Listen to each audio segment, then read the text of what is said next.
Partimos por lo básico.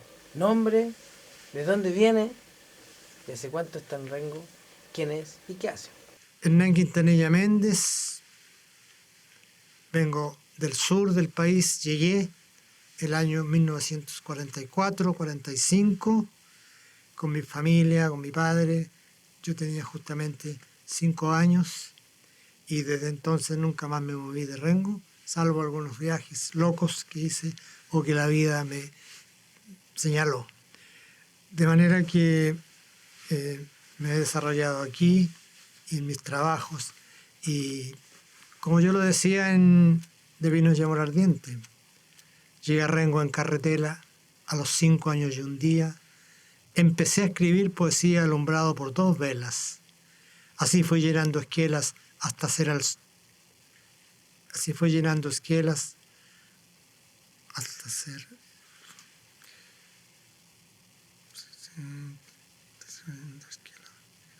Así fue llenando esquelas hasta ser adolescente. Más sano que un sol naciente, me crié cual perro solo. Como era del Colo-Colo, del fútbol, fui hincha ferviente. Eso es un poco cómo llegué a Rengo.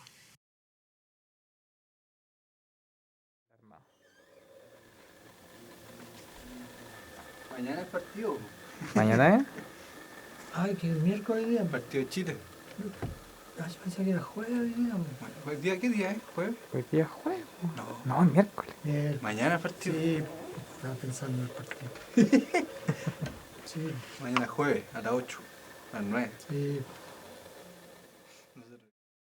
¿Y de qué ciudad del sur? Veníamos de Cauquenes, Maule, de la séptima, y mi padre era empleado público, mi madre era una mujer de hogar, y venía con mis 3 hermanos, todos pequeños. Esta biografía de tu obra, Hernán, que es una autobiografía en el fondo, también hablas de un inicio que apareces con 2 velas escribiendo poesía. ¿A qué edad más o menos fue que Hernán Quintanilla me empezó a interesar la poesía? Yo creo que a esa misma edad casi, porque, bueno, un par de años más a lo mejor, pero cuando yo hablaba de 2 velas es porque nosotros, y llegué a Rengo en carretela también, que llama la atención eso, llegamos justamente en tren sin que mi papá supiera dónde íbamos a ir. Él era empleado público, había pedido traslado, no se tomó el trabajo de venir a Rengo antes, se vino nomás, con todas las cosas. Entonces, nosotros en la estación tomamos una carretela que nos trasladó hasta la calle Fortunato Venegas, lugar donde hoy día hay un local de comida peruana, que por eso que entré ahí otra vez. Y entonces en realidad no había luz, era un lugar, una pieza inmensa de alta, mucho más alta que lo que eran de gratas para uno. Así que ahí escribía con vela, efectivamente. Crecen las veredas y de las veredas casas, habitaciones, instituciones familiares donde moran el amor y la ansiedad, salones y ventanas como jarcias postradas por las enfermedades del olvido. Bueno, después en la escuela ya, yo entré a la escuela 1, incluso alcancé a estar un año en la escuela que estaba un poquito más acá, en una casa inmensa, grande, que ya no debe estar ya. Y también yo fui uno de los que inauguramos la escuela Luis Galdame, la escuela 1. Entonces, y ahí me eduqué, me formé ahí. Y ahí empecé a escribir porque yo tenía un complejo de minusvalía, en realidad. Me sentía inferior, pequeño, flaco, chico, feo, ¿no? Como dice también por otra parte por ahí en la obra, ¿no? Como yo era chico y feo. Entonces me sentía así y a mí me gustaban mucho las chiquillas, siempre. Me gustaban las niñas, me llamaba la atención. Entonces, pero yo veía que los otros chiquillos bromeaban con ella. Yo no podía hacer eso. Me sentía, pensaba que me iban a despreciar y Bueno, así que, pero de pronto empecé a ganar la mejor, composición del curso, primero, eh, escribiendo cualquier cosa, todo lo que nos pedían. Entonces, primero, escribiendo poemas, el primer poema a la mamá, por supuesto. Y entonces ahí entendí que tenía otra forma de comunicarme, una forma que después se convirtió en el teatro, pero cuando ya era adolescente. Pero en ese tiempo era la comunicación escrita. Entonces,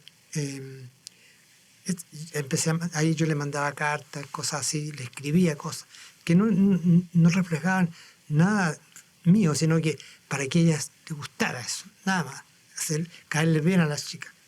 La cosa es que cuando me di cuenta que era un elemento de comunicación la palabra, dije yo, esto es lo mío, me dediqué a eso, a escribir.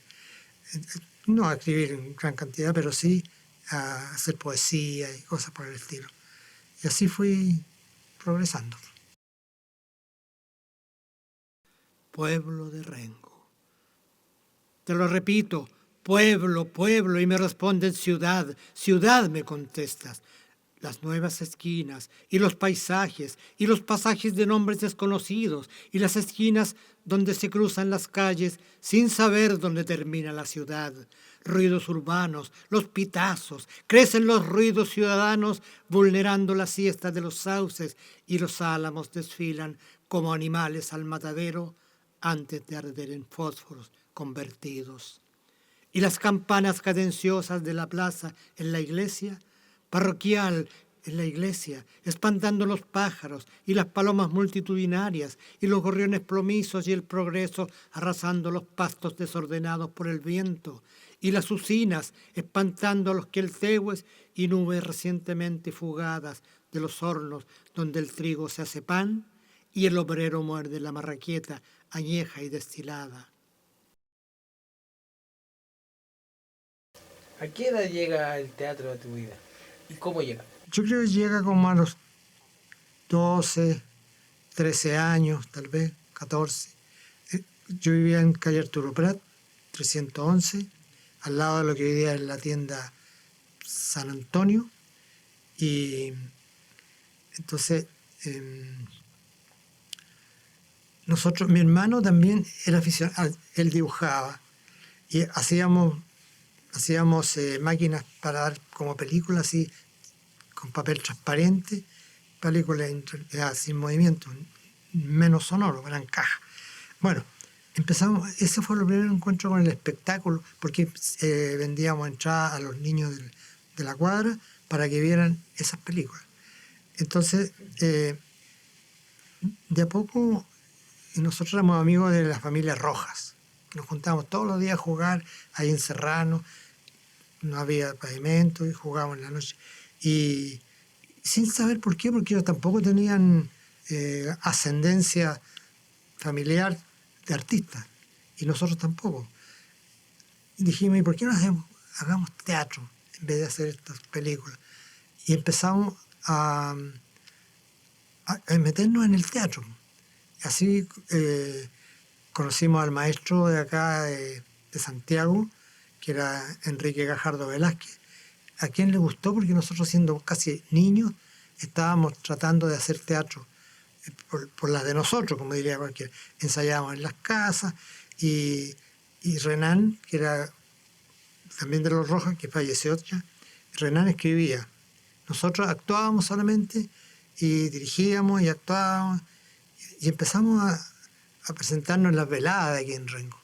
Las veladas que se hacían en la Escuela 1, en el liceo, con obras clásicas como Farsa y Justicia del Corregidor, como Que mucha barca poco aprieta, que son todas estas obras pequeñas, teatro pequeño de chileno, Que mucha barca, bueno, y obras de todo tipo. Nosotros, el maestro nos sugería a veces, hicimos obras de Bertolt Brecht, y la cantante Calva, y ahí trabajaban mis hermanas también, y a mí me gustó el teatro, realmente me gustó, pero nunca pensaba en escribir, porque tenía tenía bastante obra, no pensé en escribir. Y íbamos a todos, a lo de Lobo, a Guacargue, a Quinta, a todos los alrededores, llevando teatro. Yo me acuerdo que íbamos a los campesinos en escenarios montados sobre los colosos que ellos usan para carrear pasto. Ahí hacíamos escenarios y yo tengo recuerdos muy interesantes de eso porque en días como de lluvia, así me acuerdo una vez, en una hora que estábamos dando, una luz al centro del escenario, una luz mortecina y una viejita mirando la obra. Hacía frío, era invierno, y ya no había nada y ella estaba, y nosotros hicimos la obra para 2 personas que a lo mejor no se dieron ni cuenta que la dimos. Y así íbamos a Guacargue, a inaugurar. Y empezamos también con la rara afición de tomarnos un traguito de vez en cuando. Entonces, en la noche salíamos a caminar, pasábamos al restaurante y nos servíamos compartíamos una caña entre todos, por ejemplo. Y hablando de teatro. Y empezamos, y ahí Renan escribiendo, y yo escribiendo poesía. Todo el Pato, mi cuñado, que todavía está vivo también, con el favor de Dios, también escribía, todo mi hermano dibujaba y pintaba, y así fuimos hasta que, cuando empecé a escribir, cuando me fui, ya tenía cerca de 28 años, como 28 años, cuando me fui a Santiago, y ahí recién empecé a escribir teatro. ¿Y usted, amigo, se acuerda que hizo el 9 de octubre de 1967? ¿1967? ¿Qué fecha dijo? Estamos ya en 1988. No, me equivoqué, pues. El 9 de octubre de 1967. Sí, amigo, pero sucede que estamos ya en el 88, po. O sea, hacen ya 21 años. Es un poco difícil que me acuerde. La cosa es que yo, como te dije, no escribía cuando estaba en Rengo, porque no necesitaba hacerlo, tenía harto repertorio. Pero cuando me fui a Santiago, cuando tenía 28 años, yo fui a dar a la población La Legua, una experiencia riquísima, interesante, pero todo era pobre ahí, por la escuela, los niños, el profesor, todos éramos pobres. Entonces, no había plata para comprar textos de teatro. Tú sabes que la literatura del teatro es cara. Entonces, dije yo, voy a escribir mejor. Y ahí empecé a escribir textos para los niños primero, y empecé a chuntarle el palo al gato, porque hice varias obras así rápidamente, me demoraba 4 días, 5 días, como Sofía la Tortuga, que es una ronda para representar, que se ha dado en todo el país prácticamente, Sofía la Tortuga, Pirimpín el Caracol, bueno, varias otras. Y empecé a escribir y me empezó a ir bien. Empecé a concursar en certámenes de literatura en Santiago y empecé a ganar en varios. Entonces yo me entusiasmaba con eso, ¿no? Y seguía estando en La Legua. Bueno, finalmente yo dije, voy a escribir una obra para adultos también, porque mis obras son como para niños, empecé a escribir, y además cuando haya algún certamen voy a tener listo. Entonces, por ejemplo, para ¿cómo se llama? Los 500 años del descubrimiento de América en 1492, entonces acá en 1992 se celebraron los 500 años y hubo certámenes en Argentina. Yo no quería participar porque pensaba que no tenía nada que hacer al lado de los tremendos monstruos de la literatura latinoamericana. Entonces, pero un amigo titiritero, Guzmán, de apellido Guzmán, él iba siempre a mi escuela y conversábamos los dos. Él ahora es tesoro humano vivo. Él viajaba por todas partes, a Argentina y volvía. Entonces me dijo, Hernán, aquí te traigo las bases de un concurso, me dijo, que hay en Argentina, que es súper importante. Métete, preséntate. Entonces era para escritores hispanoamericanos y, claro, hispanoamericanos. Entonces, ya, yo me presenté con una obra que se llama El Encuentro y gané. Gané y la tuve que representar a Chile. También fue muy importante. Y también en el Teatro Nacional, el Mari Mari, que la escribí también así, sin pensar, le fue muy bien. Fui gira al sur, la UNICEF, y tuve la suerte que le cayera en manos de Daniel Muñoz, ¿no? Y que hasta el día de hoy, bueno, somos muy buenos amigos. Y la Noe Coulon también, que hace poco me mandó unas cartas porque estuvo presentando el Mari Mari, pero en ¿cómo se llama? En figuras chinescas. Muy bueno, muy bonito, con sombras. Así que bueno, así empecé a escribir y después volví a Rengo. ¿En dónde te busco entonces, Rengo, mi suelo? ¿En dónde te encuentro, Rengo, entonces? Subido en la pirca natural de tus pequeños montes, puedo ver todo el valle y buscarte.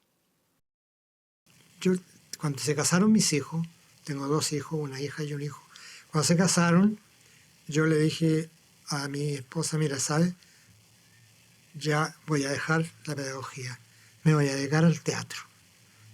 Lo que parecía una locura. Ya estaba yo metido, bueno, en la pedagogía, ya lo había experimentado en la pedagogía en la legua con los niños y ahora venían los adolescentes. Y yo preferí dedicarme a eso, a la pedagogía, y siempre he pensado que nosotros, por ejemplo, con Manuel Gallego, que es un gran amigo, nosotros fuimos de alguna manera pioneros de la pedagogía teatral en Chile, porque en ese momento que estábamos haciendo teatro nosotros no se conocía la pedagogía teatral. Después ya se clasificó, se desarrolló con, con personas que se dedicaron a eso y que hoy día son los que mandan ahí.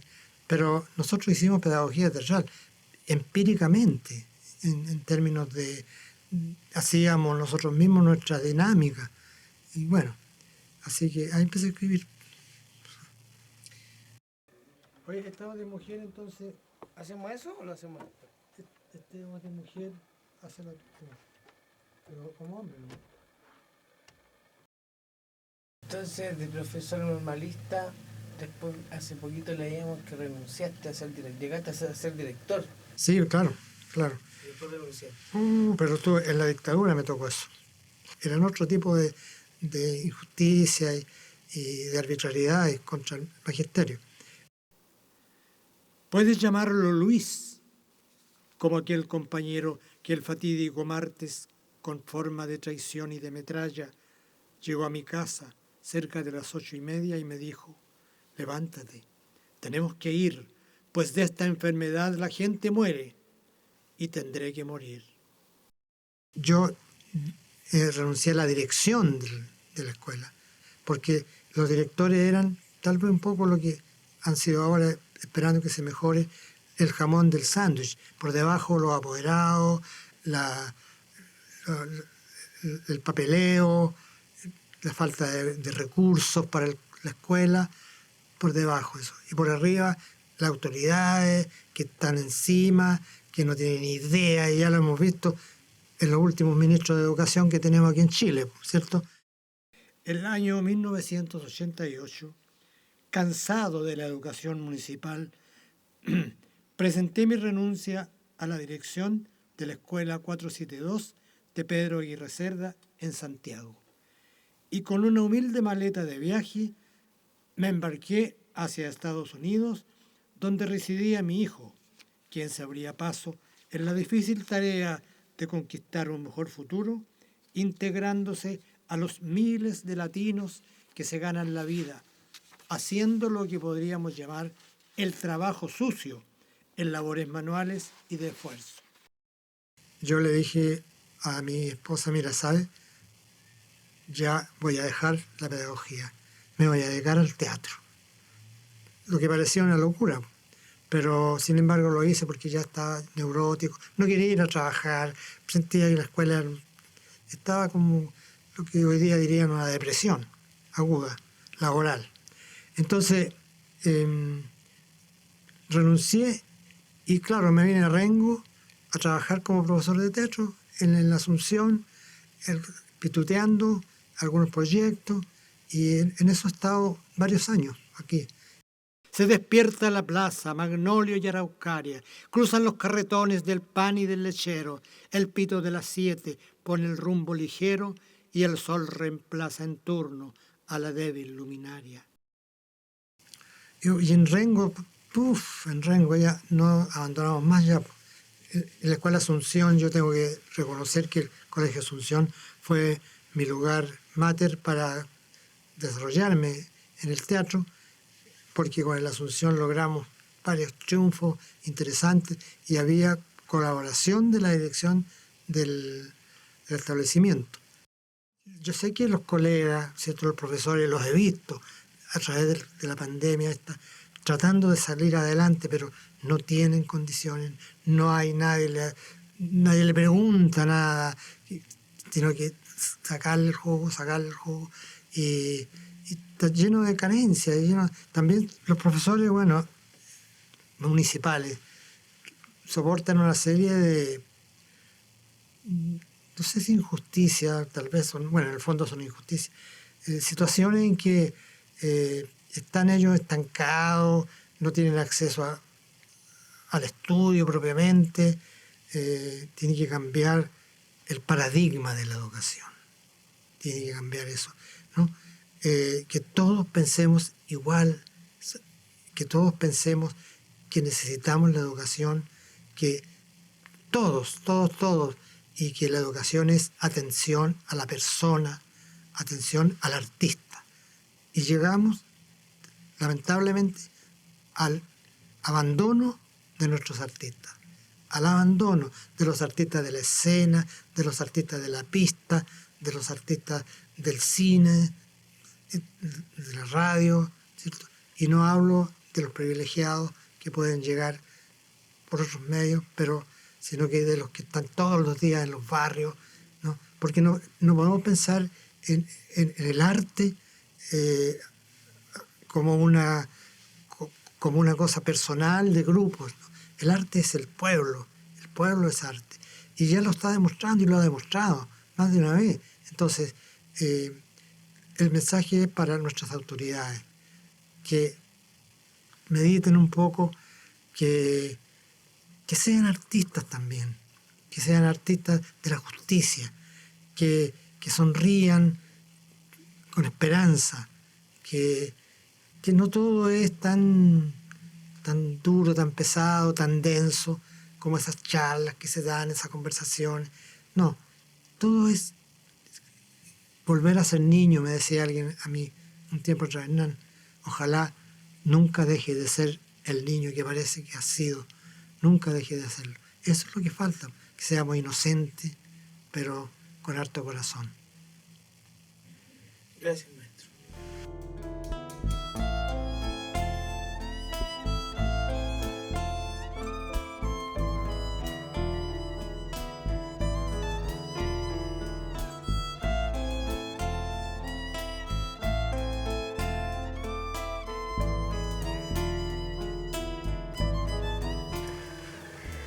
Te pasaste. Sacamos el jugo, ¿eh? Te sacamos el jugo, te aprovechamos lo que más pusimos. Exactamente.